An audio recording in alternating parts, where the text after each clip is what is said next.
Əgər əllərin soyuq olursa, 80% ehtimal ki, bu düşündüyün problem deyil. Normalda bədən əllərin soyuması ilə bərabər başqa simptomlarla da siqnal göndərir ki, sənə bunun fərqinə varasan. Ən çox əllərin soyumasının yayılmış səbəblərindən biri də soyuqla əlaqəli olaraq damarların daralmasıdır. Bədən soyuq hiss eləyəndə başlayır ətraf damarları daralmağa ki, qanı daxili orqanlara yönləndirə bilsin. Ona görə əllər və ayaqlar başlayır soyumağa. Bu normal qoruyucu bir mexanizmdir. Əgər bu soyuma uzun müddət davam edirsə, artıq burada 4 real səbəbə baxmaq olar.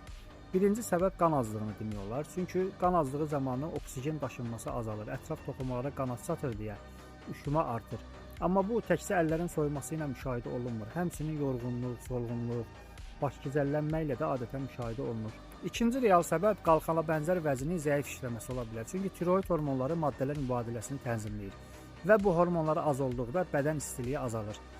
İnsan tez üşüyür və əlləri daim soyuq ola bilir. Həmçinin əlavə olaraq çəki artımı, saç tökülməsi və yorğunluq simptomları da bu soyumaya qoşulmalıdır. Üçüncü real ehtimal isə xroniki stres və yüksək kortizoldur. Çünki xroniki stres zamanı simpatik sinir sistemi aktivləşir deyə damarlar başlayır daralmağa. Bu isə əlləri uzun müddətli soyudur.